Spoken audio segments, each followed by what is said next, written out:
Everyone, welcome back to our channel cousin click. কেমন আছো তোমরা সবাই? আশা করি ভালোই আছো। এটা হচ্ছে পৌষ সংক্রান্তির দিনের ব্লগ। সেদিন সারাদিন কি করেছি সেটা এই ব্লগে শেয়ার করেছি।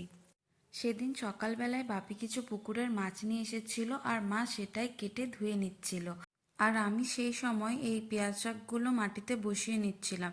কিছুদিন আগে একটা কাকু দিয়েছিল কিন্তু আর বসানো হয়নি। তারপর এই যে গোলাপ গাছটা দেখলে, এটারই গতি করছিলাম আর কি, টবে বসিয়ে।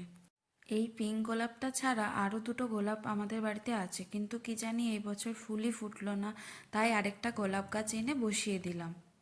এরপর স্নান সেরে মা পুজোটা করে নেয় আর আমি আর ভাই চলে যাই খেজুর গুড় আনতে। প্রথমে কাকুটা অন্য একজনকে দিচ্ছিল, ওনার হয়ে গেলে আমি তারপর খেজুর গুড় আর কিছু লবাক নিয়ে আসি। শীতকালে এই খেজুর গুড় খেতে বেশ ভালোই লাগে। আর আমাদের এই রাস্তাতে খেজুর গাছের কোনো অভাবই নেই, আর তাই অনেক মহলবালারাও এখানে এসে বসে। বাড়ি এসে দেখি মায়ের সব রান্নাই হয়ে গেছে, শুধু এই মাছের ঝাল রান্নাটাই বাকি ছিল। তাই সেটাই করে ফেলি আর ওটাই তোমাদের সাথে শেয়ারও করি। এক এক করে সব মাছগুলো ফার্স্টে ভেজে তুলে নিই, তারপর মাছের মশলাটা করে নিই। মশলাটাতে আদা, রসুন, ধনে, জিরে, সর্ষে বাটা সব কিছুই দিয়েছিলাম। তারপর মশলাটা কষে ফুটে গেলে তার মধ্যে মাছগুলো দিয়ে রান্নাটা নামিয়ে নিই। এরপর আমরা লাঞ্চটা সেরে নিই, কিন্তু সেদিন আমাদের অনেকই লেট হয়ে গেছিলো, তাই আর লাঞ্চটা শেয়ার করিনি।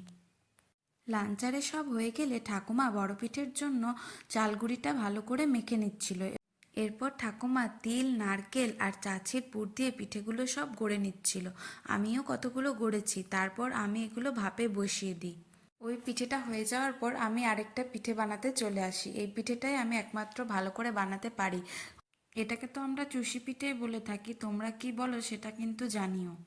চুষি পিঠেটা হয়ে যাওয়ার পর আমি চলে আসি দুধ পোয়াগুলো ভাজতে এবং এক এক করে সব দুধ পোয়াগুলো ভেজে নিই।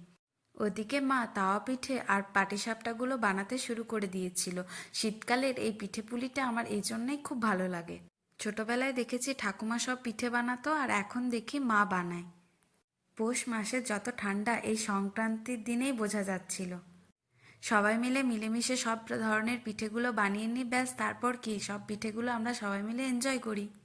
ভিডিও ভালো লাগলে লাইক, শেয়ার, কমেন্ট ও সাবস্ক্রাইব করে দিও। বাই।